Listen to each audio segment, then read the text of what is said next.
नमस्कार, पुन्हा एकदा तुमचं माझ्या चॅनलवरती खूप खूप स्वागत. आज आपण बनवणार आहोत ओली भेळ.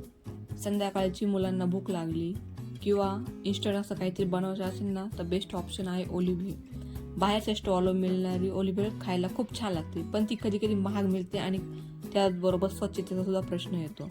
म्हणून विचार केला आपण ही कमी खर्चामध्ये आणि इन्स्टंट जर ओली भेळ बनवली तर, किंवा ही रेसिपी तुम्हाला शेअर केली तर किती छान ना. ठीक आहे, आपण ओली भेळ करण्याची सुरुवात करूया. सर्वप्रथम मी एक कांदा आणि एक टमाटा कट करून घेतला. एकदम बारीक कट करायचा की जेणेकरून त्याच्या बारीक टेक्स्चरमुळे ना छान लागतो. कधी कधी काय होतं, बाहेर जे मार्केटमध्ये भेटतं ना त्या भेळीमध्ये नाही का पाहिजे तशी टेस्ट नाही आहे. पण मी आता ज्या पद्धतीने तुम्हाला रेसिपी शेअर करते ना, अगदी टेस्टी बनते. तुम्ही नक्की ट्राय करा. आणि टमाटा इथे बारीक असा कट करून घेतला, त्यासोबत कांदाही कट करून घेतात. आणि त्याचबरोबर मी इथे मुरमुरे घेतले. आपण याला लाया सुद्धा बोलतो. हे डीमार्टला किंवा किराणा दुकानात ना आरामात भेटून जातात. मी स्पेशली ओल्या भेळीसाठी ना मुरमुऱ्याचं मोठा पॅकेट आणून ठेवतो, कारण माझ्या मुलांना ओली भेळ आवडते. त्याचबरोबर मी इथे नाही का मिक्सरचं भांडं घेतलं, त्यामध्ये एक हिरवी मिरची टाकली. जास्त मी तिखट करत नाही, आणि तुम्ही पण तुमच्या मुलांच्याच इच्छेनुसार की तिखट वगैरे तुम्ही घ्या. तुम्हाला तिखट पाहिजे तुम्ही 2 मिरच्या पण टाकू शकता. आणि इथे मी बारीक चिरलेली कोथिंबीर घेतली. त्यासोबत नाही का इमली सॉस घेतला. चिंच असेल तर तुम्ही काय करायचं, चिंच अगोदर भिजत ठेवायची 2-1 तास, आणि ते चिंचेचं पाणी पण तुम्ही टाकू शकता. आणि जे मिक्सचर आहे ते मिक्सरमधून दळून काढलं आणि बारीक असं दळलं. थोडंसं पाण्यात टाकलं, जवळजवळ मी अर्धा कपला थोडं कमी पाणी टाकलं. आणि त्यानंतर लिंबू पाहिजे आपल्याला, अर्धा लिंबू मी कट करून घेतला. त्याची बी आहे ती पण काढून घेतली. आणि आता आपण लाह्यामध्ये नाही का फरसाण मिक्स करणार आहोत. इथे मी फाईन शेव घेतली, ही भेळीसाठी स्पेशली आहे. आणि ही भेळीमध्ये टाकली ना तर भेळीला खूप छान असं टेक्स्चर पण येतं आणि चव पण येते. त्यासोबतच मी इथे नाही का आलू भुजिया टाकली. आलू भुजिया ऑप्शन आहे. तुम्हाला जर थोडी अशी तिखट पाहिजे आणि तुम्ही नाही का तिखट शेव पण टाकू शकता, पण आम्हाला इथं आलू भुजिया आवडते. आणि इथे नाही का मिडियम साईजची एक शेव भेटते, मी दुकानातून आणलेली, ती पण भेटते आणि ती टाकली. त्यासोबतच मी इथं बारीक करलेला कांदा आणि टमाटा टाकला.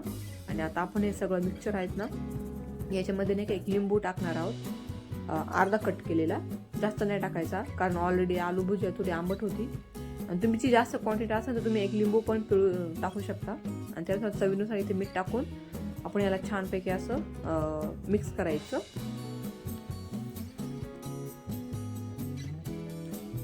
बघा इथे मी आता छानपैकी मिक्स करून घेते.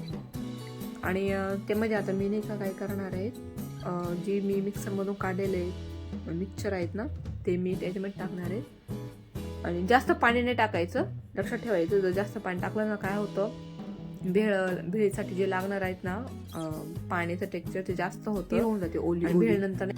आता हे सगळं मी पाणी टाकलं आणि त्याला छानपैकी मिक्स करते. भेळ ही अशी आहे की तुम्हाला नाही का इन्स्टंट बनवायची, इन्स्टंट खायची, जेणेकरून काय होतं नंतर ती सॉफ्ट पडून जाते ना. म्हणजे आता लगेच केली तर लगेच सर्व करायची, तिला एकदम व्यवस्थित असं याला मिक्स करून घ्यायचं. म्हणजे जे बारीक हे आहेत ना कोथिंबीर वगैरे, तिची जी गुठळी बनतात ना ती अशी शिल्लक नाही राहत.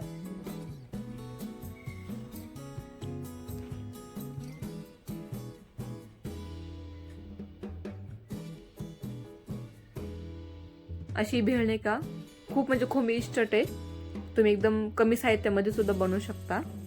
आणि कधी कधी मुलांना नाही का काहीतरी वेगळं खायचंय, किंवा पण अचानक जर तुमच्या घरी पाहुणे आलेत ना, ते थोडे चटपट तुम्हाला खायची सर्व करायची इच्छा असेल तर तुम्ही हा खूप छान ऑप्शन आहे. नक्की याला नाही का खूप म्हणजे अगदी 5 मिनिटांमध्ये बनून जाते. एकदम व्यवस्थित अशी भेळ छान झालेली आहे. आता ही आपण छानपैकी सर्व करूया. अशी भेळ तुम्हाला कशी वाटली, याची रेसिपी नक्की तुम्ही कमेंट करा. आणि व्हिडिओ आवडल्यास व्हिडिओला लाईक करा, शेअर करा, सबस्क्राईब करा.